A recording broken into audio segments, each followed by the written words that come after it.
오늘의 하나님 말씀을 봉독해 드리겠습니다. 미가서 5장 2절에서 5절입니다.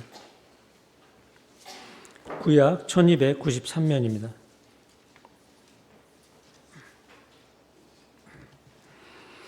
베들레헴 에브라다야, 너는 유다 족속 중에 작을지라도 이스라엘을 다스릴 자가 내게서 내게로 나올 것이라. 그의 근본은 상고의 영혼에 있느니라. 그러므로 여인이 해산하기까지 그들을 붙여 두시겠고, 그 후에는 그의 형제 가운데 남은 자가 이스라엘 자손에게로 돌아오리니, 그가 여호와의 능력과 그의 하나님 여호와의 이름의 위엄을 의지하고 서서 목추하니 그들이 거주할 것이라. 이제 그가 창대하여 땅끝까지 미치리라. 이 사람은 평강이 될 것이라. 아멘. 오늘 본문 우리에게 친숙한 구절이죠. 대개는 미가서를 통해서라기보다는 마태복음을 통해서 잘 아는 말씀일 것입니다. 마태복음 2장에서 헤롯 왕 때입니다. 동방에서 박사들이 헤롯 왕에게 와서 왕으로 나신 이가 어디 계십니까? 이렇게 묻게 됩니다. 그때 헤롯 왕과 온 예루살렘이 듣고 수동합니다. 왕이 여기 있는데 또 다른 왕이 났다고 하니 당연히 난리가 났을 수밖에 없었겠죠. 그때 왕이 모든 대제사장과 서기관 등 소위 말해서 모든 종교 전문가들을 다 모아서 메시아가, 그러니까 그리스도가 어디에서 나겠느냐 이렇게 묻습니다. 그리고 그들이 연구해서 대답하는 것이요, 유다 베들레헴이다 이렇게 대답하고 있습니다. 그때 이 종교 전문가들이 주목한 말씀이 바로 오늘 미가 5장 2절의 말씀입니다. 그래서 베들레헴에서 다스리는 자가 나와서 이스라엘의 목자가 되리라 하는 예언입니다. 이에 박사들은 예루살렘으로 가서 아기 예수님을 경배하고 황금과 유황과 모략을 예물로 드렸습니다. 그럼 우리가 한번 볼게요. 그럼 미가의 때와 예수님의 오신 때의 상황은 어떻게 같고, 또 사람들은 왜 미가의 예언을 예수님의 오심을 이루었다고 할까 한 번쯤 생각해 보면 좋겠습니다. 우리가 먼저 미가를 간단히 언급하면요, 미가는 심판의 예언자입니다. 물론 미가서를 읽으면 금방 알 수 있습니다. 미가서가 어떤 심판을 선포했는지는 금방 단박에 알 수 있지만, 뜻밖에도 미가가 심판의 예언자였다는 것은 예레미야를 통해서 더 잘 알 수가 있습니다. 예레미야 26장의 말씀을 보면요, 당시 예레미야가 굉장히 위험한 상황에 처했습니다. 예레미야는 항상 성전이 무너질 거다 하는 것을 이렇게 예언하곤 했는데요. 그러다 보니까 이제 제사장과 선지자들이 서로 연합하여서 성전을 모독했다는 이유로 이 예레미야를 죽이려고 이렇게 하였습니다.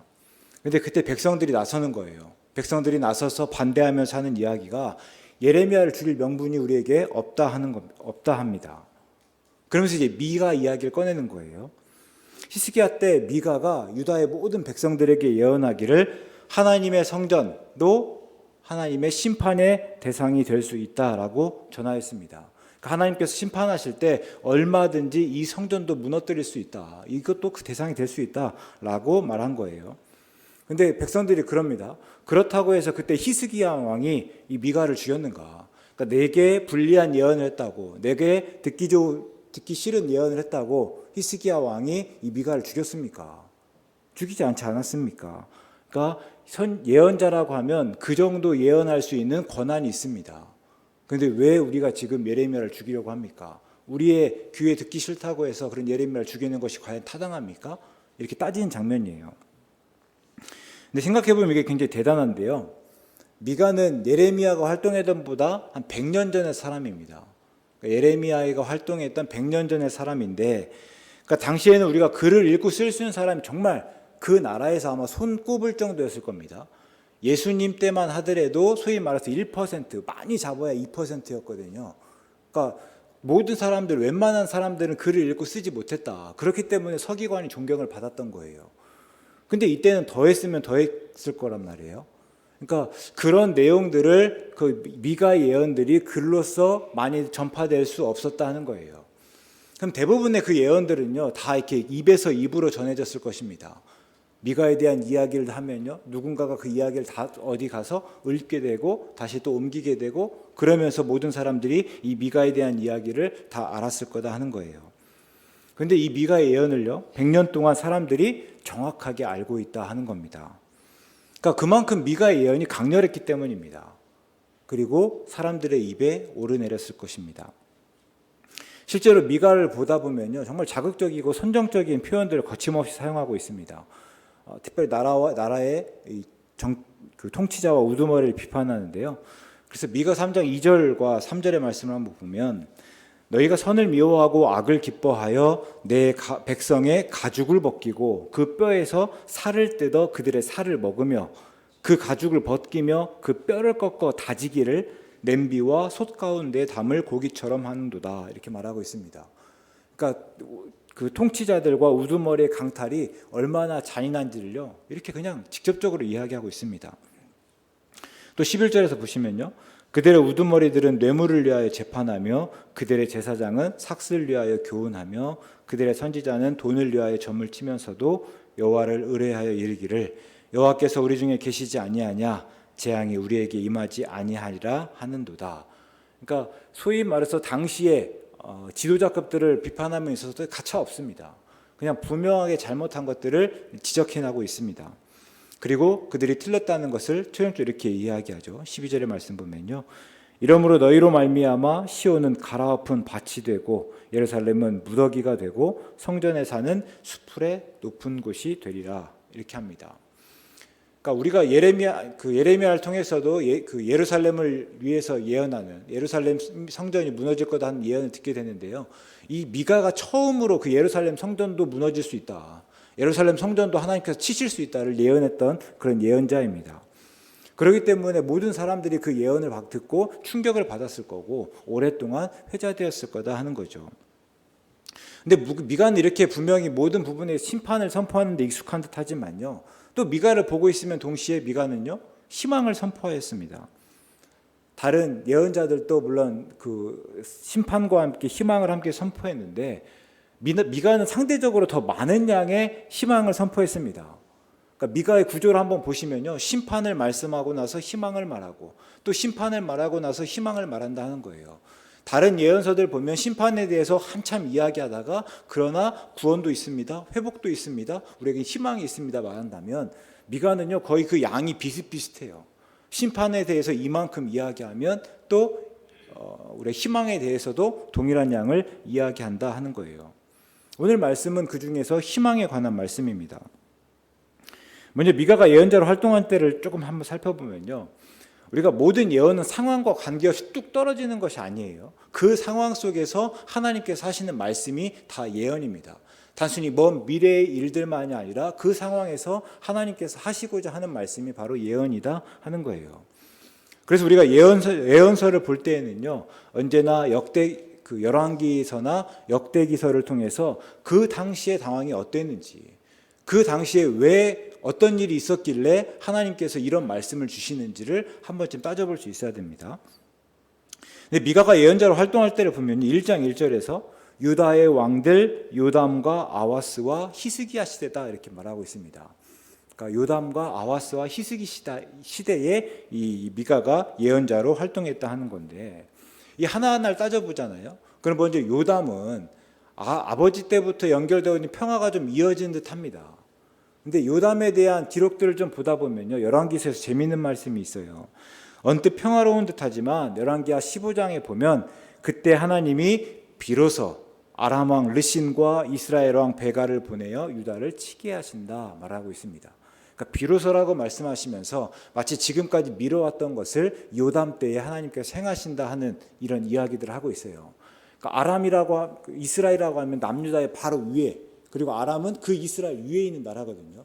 그러니까 북쪽에 있는 두 나라가 연합하여서 남유다를 치겠다라는 거예요. 그런데 우리가 구약 성경을 보면요, 하나님께서 치신다 하는 거는 이건 심판이거든요. 그러니까 그냥 치시는 것이 아니라 죄가 있고 그 죄에 대한 심판으로 하나님께서 이제 두 나라를 통해서 유다를 치시겠다라고 말씀하는 거예요. 그러니까 요담 때 단순히 평화가 아니었다 하는 것을 알 수 있고, 또 역대하 27장에 보면요, 요담 때에 백성들이 부패하였다라는 것을 말하고 있습니다. 우리가 그 다음 요담과 아하스인데요. 아하스는 그냥 대놓고 나쁜 사람입니다. 대놓고 죄악이 가득했던 사람이에요. 그래서 성경에서 이 아하스를 어떻게 평가하는가 보면 열왕기하 16장 2절부터 4절의 말씀인데요. 아하스가 왕이 될 때에 나이가 20세라 예루살렘에서 16년간 다스렸으나 그의 조상 다윗과 같지 아니하여 그의 하나님 여호와께서 보시기에 정직하게 행하지 아니하고 이스라엘의 여러 왕의 길로 행하며, 이스라엘의 여러 왕이라 하면 이스라엘은 다 나쁜 왕들이거든요. 똑같이 따라했다는 거예요. 또 여호와께서 이스라엘 자손 앞에서 쫓아내신 이방 사람의 가증한 일을 따라서 자기 아들을 불가운데로 지나가게 하셨다. 인신제사는 성경에서 가장 악랄하기도 하고 하나님께서 되게 싫어하시는 제사인데요. 그런 인신제사를 드렸다는 거고, 또 산당들과 작은 산 위와 모든 푸른 나무 아래에서 제사를 드리며 분향하였다 말하고 있습니다. 그러니까 한마디로 말하면 총체적 난국인 때가 이 아하스 때예요. 우리가 또 아하스 때를 한번 생각해 보면 잘 아는 이야기가 있는데요. 바로 이 아람 왕, 또 그다음 이스라엘 왕이 이제는 그때 당시에 아수르에게 대항하기 위해서 어떻게든 연합해 보았습니다. 그러면서 남유다에도 같이 싸우자 이렇게 이야기하죠. 근데 이 유다 왕 아하스가 거절합니다. 그러니까 그때 무슨 얘기하냐면, 그러면 이스라엘과 이 위에 아람이 그럼 우리가 먼저 남유다를 쳐야겠다라고 이야기하면서 이 남유다로 쳐들어오죠. 그때 아하스가 어떻게 했는가 하면요, 아수르에 가서 도움을 청합니다. 왕궁과 성전에 있는 모든 금과 은을 다 모아서 아수르에게 갖다 주면서 내가 당신을 치는 일에 가담하지 않았다는 이유로 지금 위기에 있습니다. 당신은 내가 당신의 봉신이 되겠습니다 하면서 대신에 이번에는 좀 도와주십시오, 이런 이야기를 하죠. 그리고 그때 아수르가 쳐들어오면서 그때 아람은 이제 완전 망하게 되는 거고요. 북이스라엘은 그때 이후로 명맥만 유지하는 그런 나라가 되었습니다. 그러면 이제 아수르의 도움을 받아서 유다는 괜찮은가 하면 또 그렇진 않아요. 유다는 이제는 아수르의 봉신이 돼야 되는 거예요. 아수르를 섬겨야 됩니다. 그래서 이제는 여호와 대신에 아수르의 신을 하나님으로 여기며 섬겼습니다. 특별히 아하스는 그 일에 더 열심이라고 했습니다. 그래서 하나님을 예배하던 성전의 기구를 다 부수고 각 성읍에 산당을 세워가면서 다른 신에게 분향하였다, 이렇게 이야기하고 있습니다. 이게 아하스 때예요. 또 히스기야는요, 우리가 잘 아는 대로 남유다에서 특별히 열왕기에서 선한 왕으로 이야기하는 두 명 중에 하나입니다. 요아스와 히스기야인데요. 그 둘 중에 하나예요. 근데 그래서 히스기야가 그럴 수 있었던 거는요, 아수르에 계속해서 저항하였습니다. 지금까지 그 윗대에서는 아수르의 신을 우리의 하나님으로 섬겨왔다면 이제 아수르에게 저항하면서 아수르의 신이 아니라 여호와 하나님을 하나님으로 섬겼던 게 히스기야예요. 근데 시도는 좋았습니다. 근데 그 당시 아수르가 너무 강했어요. 남유다가 상대해보기에는 그 당시 아수르가 너무 강했다 하는 거예요. 그래서 남유다가 그들에게 반기를 들자 바로 군대가 쳐들어옵니다. 그때 이제 북이스라엘은 이미 이제 망하게 되고요. 유다의 소위 말해서 경고와 성읍들을 다 부십니다. 그리고 이제 히스기야가 마지막 예루살렘만 남았을 때, 다 정리하고 예루살렘만 남았을 때 또 성전에 있는 모든 금과 은을 보내면서 아수르 왕에게 내가 잘못했다고, 내가 괜히 한번 오기 부려봤다고, 한 번만 용서해달라고 금을 보내면서 사정사정하게 되죠. 그런데 아수르가 물러가지 않고 예루살렘을 포위하게 됩니다. 그러면서 유다를 모욕하게 되는 거죠. 겨우 하나님의 도우심을 벗어나긴 했는데요, 그냥 말 그대로 탈탈 털렸습니다. 온 나라는 쑥대밭이 되었고 예루살렘만 겨우 살아남아 있는 꼴이 되었습니다. 그러니까 우리가 히스기야를 선한 왕으로 우리가 기억하고 있지만 선한 왕인 것과 상관없이 그때는요, 풍요롭지도 않았고 평화롭지도 않았습니다. 넉넉하지도 않고 정말 힘들고 어려운 때를 지났다 하는 거예요. 미가서는 이런 때 우리에게 던지는 거예요. 그럼 넌 어떻게 살래? 이런 상황에서 어떻게 살아갈 것인가? 아하스처럼 아수르 왕이 굴복하여서 도움을 구하며 조공을 바치고 그냥 명맥을 이어갈 것인가?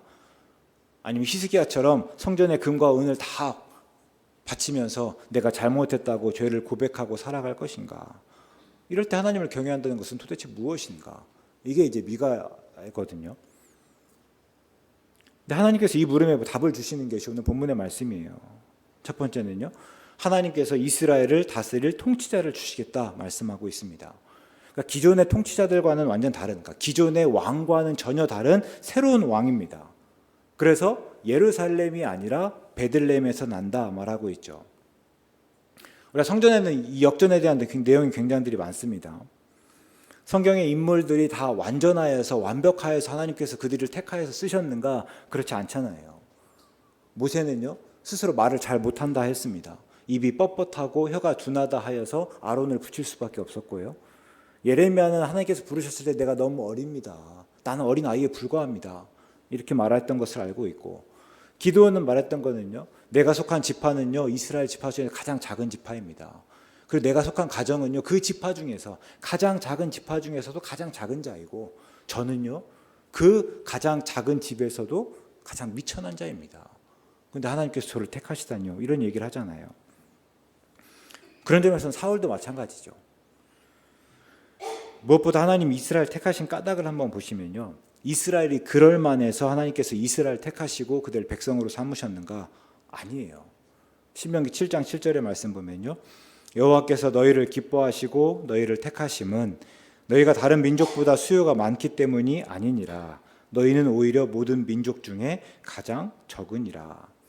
그러니까 하나님께서 하시는 말씀은요, 이스라엘 택하신 목적이, 그 까닭이 그들이 모든 민족 중에서 가장 작기 때문이다, 이렇게 이야기하고 있죠.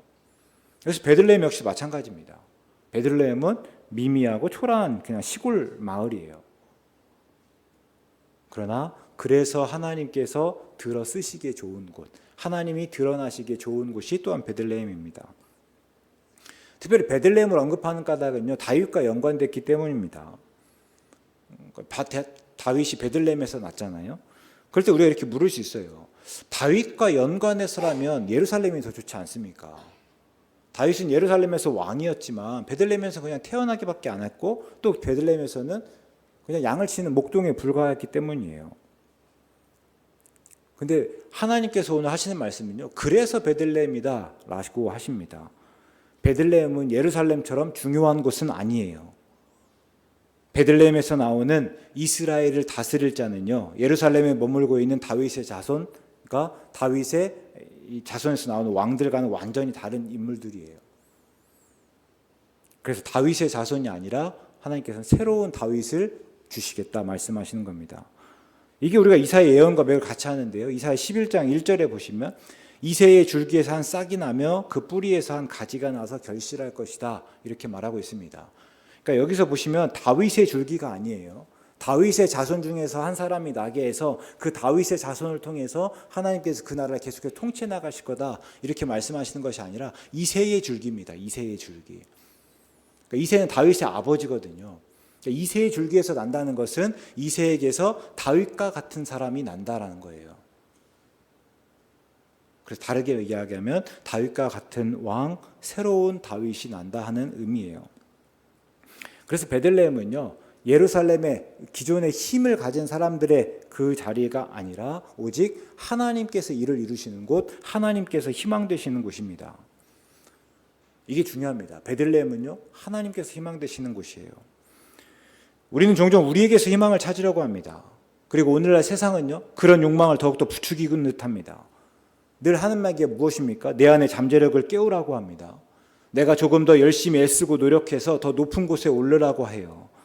내가 내 삶의 주인 되어야 된다 하고, 내가 내 마음의 소리에 귀를 기울이면서 이제 나를 위해 살라고 합니다.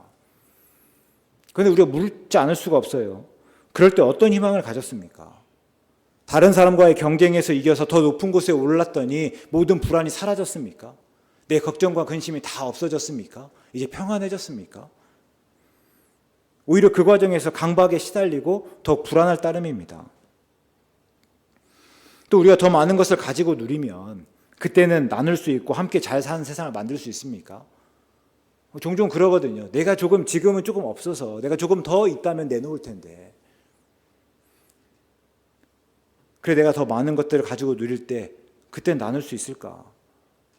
그때는 이제 나만 생각하는 것이 아니라 함께 잘 사는 세상을 생각할 수 있을까 하는 거예요. 제가 오래전에 한 시사 잡지에서 AI와 또 그다음 로봇 발달에 관한 글을 읽은 적이 있습니다. 그러니까 벌써 지금부터 오래된 일이라서 지금하고는 또 다른 문제일 수 있겠어요. 근데 그 내용을 한번 다듬어 보면요, 이런 내용이었어요. 그러니까 그때에는, 그러니까 AI나 로봇이 발달한 그때에는 지금과는 비교할 수 없을 만큼 생산성이 높아진다 하는 겁니다. 지금보다 훨씬 적은 노력으로, 적은 노동력을 들여서 지금보다 훨씬 많은 것들을 훨씬 빠른 속도로 생산할 수 있다 하는 겁니다. 그러니까 소위 말 경제에 따지면요, 비용은 최소화하면서 이익은 극대화되는 현상이 나타나는 때가 바로 그때라 하는 거예요. 근데 문제는요, 그럼 그 이익을 어떻게 나눌 거냐 하는 거예요. 이제는 AI와 로봇의 발달로 이제 이익은 적은 노동력으로 큰 이익을 얻을 수 있는데 그 이익을 어떻게 나눌 것이냐, 분배의 문제거든요. 근데 생각해보면 제가 그때는 참 순진했습니다. 우리가 누구나 함께 잘 사는 세상을 꿈꾸기 때문에, 그래서 함께 잘 사는 방법, 함께 그 이익을 잘 나누는 방법을 찾아내겠다라고 생각했습니다. 근데 그때 이후로 제가 지켜본 바로는요, 상당히 회의적이에요. 우리가 지금보다 풍요롭고 또 풍족해지면 기꺼이 나눌 수 있습니까? 다시 말씀드리지만 내가 지금 나누지 못하는 것은 내가 가진 게 얼마 없어라고 생각할 때가 많잖아요. 그러면 내가 지금보다 조금 더 많이 가지게 되면, 그래서 풍족하게 되면 얼마든지 기꺼이 나누시겠습니까? 단순히 내가 잘 사는 거 말고 우리가 함께 잘 사는 거에 대해서 관심을 가질 수 있겠습니까? 아마 아닐걸요? 풍요롭고 풍족해지면 더 풍요롭고 더 풍족해지고 싶고, 그때도 아직은 내가 조금 더 잘 살아야 된다고 생각하실 거예요. 그래서 창세기 6장에서 하나님이 사람에 대해서 말씀하시잖아요. 사람이 마음으로 생각하는 모든 계획이 항상 악하다. 우리가 그렇다고 할 때 과연 우리에게 어떤 희망이 있냐 하는 겁니다. 정말 그런 우리에게 희망이 있습니까? 또 하나님을 멀리하고 내가 내 삶의 주인 노릇하지만 우리가 언제까지 그럴 수 있습니까? 죽음 앞에서도 그럴 수 있습니까? 코끝에 호흡이 들어가고 나가는 것조차 결정하지 못하는 게 바로 우리인데, 우리가 내 삶이라는 이유로 주인 노릇하는 것이 과연 맞는가 하는 거예요. 유한한 나를 위해 살면서 과연 어떤 희망을 발견할 수 있습니까? 유한한 내가, 유한한 나를 위해서 살아가는데 그 속에서 어떤 희망을 찾을 수 있냐 하는 거예요. 철학자 한병절 씨가 쓴 불안사회가 있는데요. 최근에 나온 책들이에요. 보다 보니까 언어학자 프리드리 클루게가 어원사전에서 희망 정의했던 내용들이 나오더라고요. 이렇습니다. 앞으로 몸을 굽힘으로써 더 멀리, 더 정확히 보려 하는 것이다. 이렇게 말하고 있습니다. 그 희망은요, 앞으로 조금 더 몸을 굽혀서 더 멀리, 그리고 더 정확히 보려 하는 것이다. 그러니까 희망은요, 먼 것을 보는 것이다. 이렇게 말하고 있어요. 당연한 말이지만 이 말을 조금만 다르게 생각하면요, 희망은 우리 안으로부터 나오는 것이 아니라, 우리가 이루는 것이 아니라 밖으로부터 주어지는 겁니다. 다시요. 희망은 자꾸 들여다보는 데잖아요. 고개를 빼고 몸을 앞으로 굽히면서 보는 거라고 했잖아요. 그러니까 그 희망이 여기 있지 않아요. 그러니까 희망은 언제나 밖으로부터 오는 것이다. 제가 언급한 김에 그 한병철 씨는요, 우리에게 희망이 무엇인가라고 이야기하면서 나를 넘어서서 다른 사람에게 향하고 다른 사람을 공감하고 다른 사람과 연대하는 것이라고 했습니다. 그래서 희망은 내가 아니고 우리이다. 희망은 공동체다. 이렇게 말하고 있습니다. 그러니까 희망을 다른 사람 그리고 타자와의 공감과 연대에서 찾는 거예요. 나름 굉장한 통찰력입니다. 근데 개인적으로는요, 철학자는 그렇게까지밖에 말 못합니다. 그게 철학자의 한계이기도 하고 철학자의 최선일 수도 있다. 그럼 성경은 어떻게 말하는가? 희망은 다른 사람이 아니라 하나님으로부터 옵니다. 또 희망은요, 타자가 아니라 절대 타자인 하나님으로부터 온다 하는 거예요. 우리의 노력에 기대고 그래서 내일은 더 좋아질 거라고 기대하지 않습니다. 오직 하나님을 기대하는 일이에요. 이게 바로 베들레헴에서 오시는 예수님입니다. 두 번째는요, 이스라엘 다스린 자는 평강이고 평화다 말하고 있습니다. 앞에서 말씀드렸듯이요, 아수르의 침입으로 인해서 그때는 어느 때보다 평화가 간절하던 때였습니다. 그런데 지금 그들이 심판받는 까닭을 생각해 보면 죄악 때문이거든요. 그래서 마치 해산한 여인과 같은 고통을 받고 있죠. 그런데 하나님께서 하시는 말씀이 이제 이스라엘을 다스릴 자가 오면 그 모든 심판이 끝난다 말하고 있습니다. 그리고 미가는 그때를 이렇게 말하는데요. 미가서 7장 18절부터 20절 말씀이에요. 주와 같은 신이 어디 있으리까? 주께서는 죄악과 그 기업에 남은 자의 허물을 사유하시며 인애를 기뻐하심으로 진노를 오래 품지 아니하시나이다. 다시 우리를 불쌍히 여기셔서 우리의 죄악을 발로 밟으시고 우리의 모든 죄를 깊은 바다에 던지시나이다. 이렇게 말하고 있습니다. 그러니까 이스라엘 다스릴 자가 온다 하는 거는요, 그 이스라엘을 다스릴 자로 인해서 하나님과 유다 백성들의 다시 그 관계가 회복되고 그 안에 평화가 깃든다 하는 겁니다. 근데 또 오늘 말씀 보니까요, 그 평화가 하나님과의 관계에서만이 아니에요. 4절 끝에서 이스라엘 다스린 자의 통치가 땅끝까지 미친다. 그래서 유다 백성과 열방 사이를 화해시킨다 말하고 있습니다. 그리고 이 모든 말씀이요, 오늘 예수님에게서 온전히 이루어졌습니다. 예수님은 베들레헴에서 태어나셨습니다. 그러니까 아무도 주목하지 않고 또 대수롭지 않게 여기는, 그리고 갈릴리 나사렛에서 자라셨습니다.